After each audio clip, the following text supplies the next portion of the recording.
Most robust and intrusive inspections and transparency regime ever negotiated for any nuclear program in history.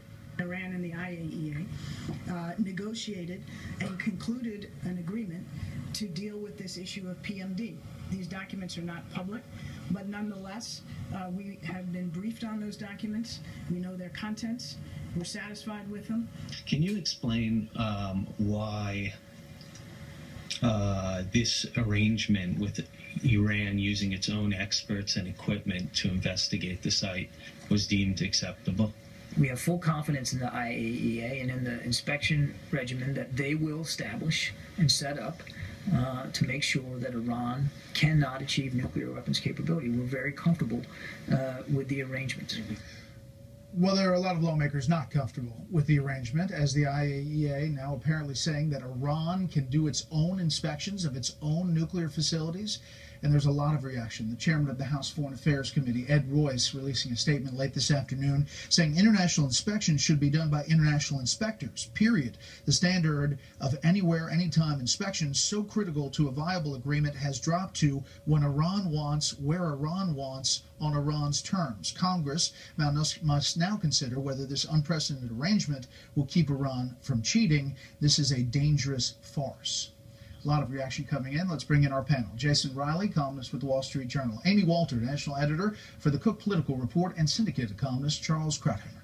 Charles, we led the show saying that critics thought at first this was a joke, but it wasn't, and nobody's laughing as the State Department tried to defend it today. Look, this is truly shocking because we're talking about the Parchin facility, which the Iranians have said will never be inspected, and that we have said had to be inspected because of the thought, sort of the suspicion, everywhere that Parchin was used for Iran to test nuclear detonation devices. This is extremely serious stuff. We were assured that accounting for this activity was a sine qua non of this agreement. And now we know why the administration kept it secret. It kept it secret because nobody can believe that the inspection will be carried out by Iran itself. It will supply the inspectors, it will do the photography, it will do the sampling. So the administration now says in its defense, well, this is routine of the IAEA. It is not. Ole Heinonen, who is the deputy director of IAEA for 5 years in charge of inspections, has said that he can think of no instance in which a regime was allowed to inspect itself. And Obama had said in April, this deal is not based on trust, it's based on unprecedented verification. This is a deal with, it's obvious, when you see this kind of naivete and this kind of capitulation, you have to say to yourself that administration orders were a deal no matter what. The idea that if you oppose this, you favor a war, I think is preposterous. This is actually quite scandalous. And at the same time, the administration is counting heads up on Capitol Hill. And right. You have Senator Menendez from New Jersey, Democrat, Senator Schumer from New York, Democrats, saying they'll vote against it. But today, late today, Senator Ed Markey from Massachusetts put out a statement. He said, if this agreement is implemented, we must ensure the IAEA has all the resources it needs to aggressively investigate any indication of Iranian nuclear weapons activities and report promptly and unequivocally if Iran cheats. He goes on to thank Secretary Kerry and the entire negotiating team. He thanks President Obama. And as we fully implement this agreement, he says, we must be ever vigilant to ensure that Iran never obtains a nuclear weapon. I mean, this was put out the same time we learned of this side deal. Right. Well, and this was coming out at the same time that we were starting to hear that for all the undecided Democrats, there are about 20 of them now, that they looked like they were mostly leaning in support of the president. We were going to end up with another polarized vote here in Congress where all Republicans were going to go against it, couple Democrats joining them, but mostly Democrats were going to be with the president, especially on the Senate side. Even more today came out saying that they supported the deal. It's unclear whether we're going to see another, those remaining 13, 14, 15 being swayed by this latest development, but it certainly is something that is going to get discussed, probably get discussed more than they would like it to be at the White House. Jason? It's not a deal. It's capitulation. I mean, is there anything that the mullahs want that Obama has not given them? It's hard to see what's left. Doing your own inspections for activities that you deny engaging in?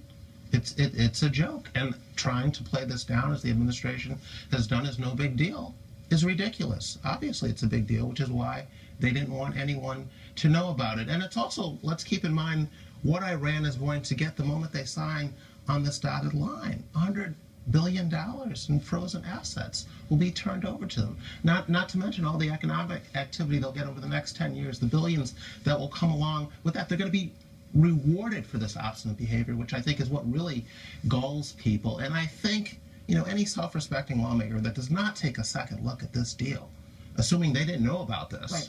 Which, I'd like to think they will. I still, however, don't think that that Republicans have the numbers to block it. But to supporters' point, if not this, what?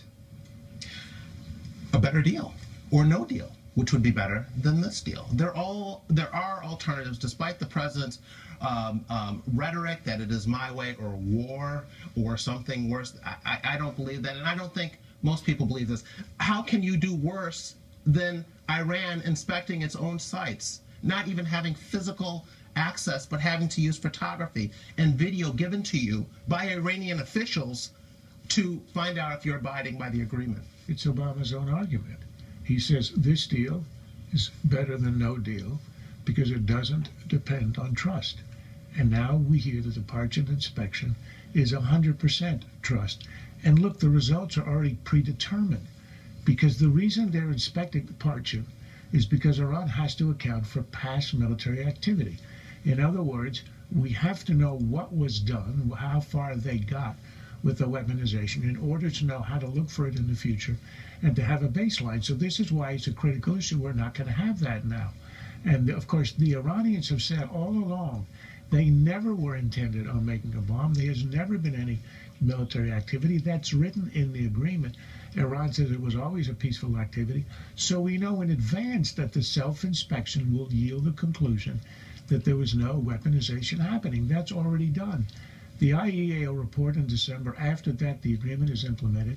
This is wired in advance, and that's what makes it important, scandalous, and farcical all at once. It's hard to know what further could have been done to make the deal as scandalous as it is.